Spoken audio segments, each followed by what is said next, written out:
Welcome to Palermo, the captivating capital of Sicily.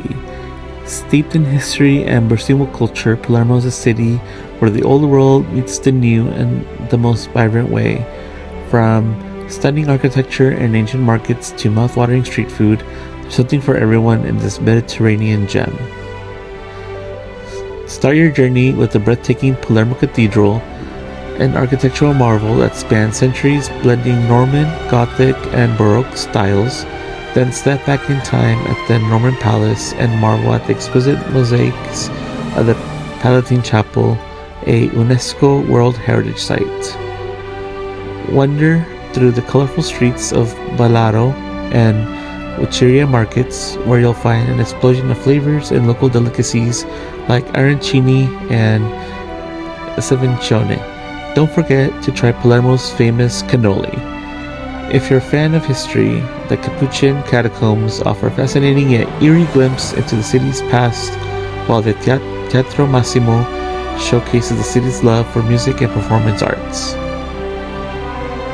Take a stroll through Quattro Canti and Piazza Pretoria for a taste of Baroque beauty, and make sure to visit Mondello Cathedral just outside the city to experience some of the most stunning mosaics in the world.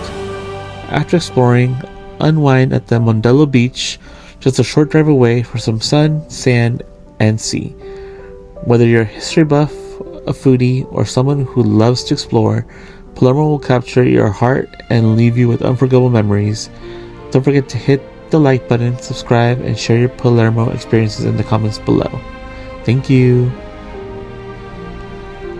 And we only had one day in Palermo since we had to divide up our days throughout Sicily, but we honestly made so much out of the one day we had here. We walked through most of Palermo. Here is Teatro Massimo, where they filmed one of the Rocky movies, but also had a scene in the White Lotus as well.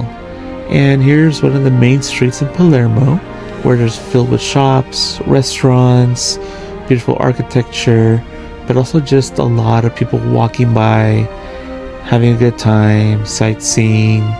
And like you always do, you gotta walk down the alleys because you never know what you're gonna find, whether it's food, shops, or churches.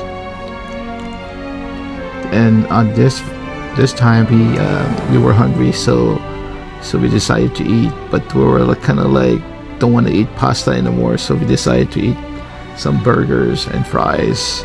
Yeah, we stopped by this pretty good restaurant that served mostly American food.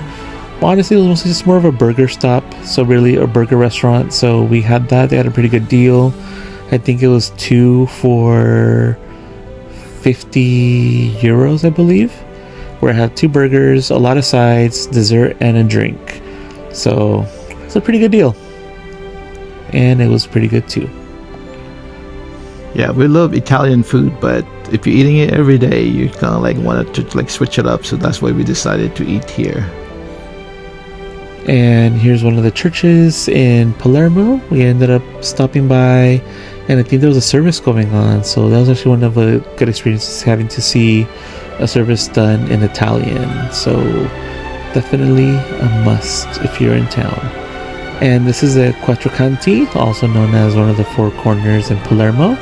There's a lot of stunning architecture, a lot of statues, fountains, churches. We saw several people doing their wedding photo shoot, like bridal photo shoot. So it's definitely one of those, a really popular place for tourism, but also a beautiful place to take photos as well. And a little bit down from the 4 corners, you'll find the Fountain Pretoria, also known as the Fountain of Shame. And it's still, I believe, under construction because they're doing some remodeling, so there's definitely a lot of work going on. But it's definitely it's a beautiful fountain.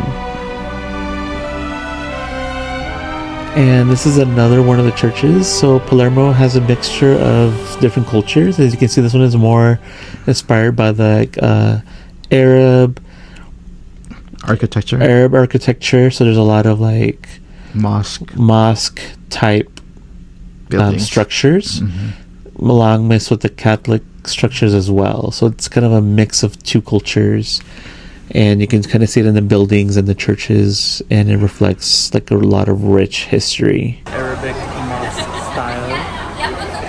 Through centuries and modernization of Italian and European Catholicism, it turned into what you see now as the modern church that it is now.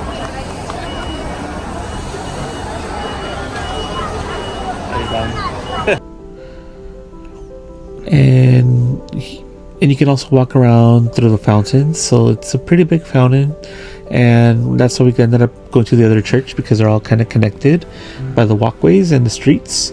So it's one of those things that it seems that's just really captivating, just kind of seeing how just there's a lot of structure and statues, and it kind of leads into this other part of town where it's like one of the biggest churches in town in Palermo. It's one of the cathedrals. Unfortunately, it was closed when we got there because it was right around closing time. And this is the one where you can actually go up to the roof and walk a pretty good amount and get a really amazing view of the city. Unfortunately, we couldn't do it, but that's definitely on our to-do list for the next time we stop by. And it's called the Cathedral di Palermo, or Palermo's Cathedral.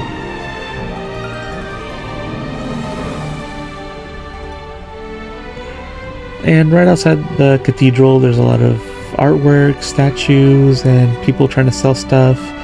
So it's definitely a peaceful area, and as you can see, it's stunning, and it's also gated. So once it's closed, they do close off not just the entrance to the church, but also the entrance to the actual like front, like lobby area of the church as well. And here we are exploring Palermo, right outside the church, and we led us to this beautiful park full of palm trees and lush gardens. So it's definitely a nice walk going around Palermo, exploring everything that it has to offer. And everything is like a walking distance, so you don't need to like get taxi or anything. It's like within walking distance. Yeah, Palermo is very walkable. You don't really see a lot of cars because a lot of the areas is mostly for pedestrians. So it is very easy to get around Palermo. Just for being in one day, we were able to walk around a pretty good chunk of the city. And this is one of those buildings where it's like another mix of like Arab and Catholic culture, and you can see it by the architecture, like, you know, the arches and the color scheme. It's just a blend of cultures all together. And here is the four corners at how it looks like at night. As you can see, it's still very lively. There's still a lot going on. A lot of restaurants are open, bars, and just people taking pictures. It's definitely a must stop if you're going in Palermo.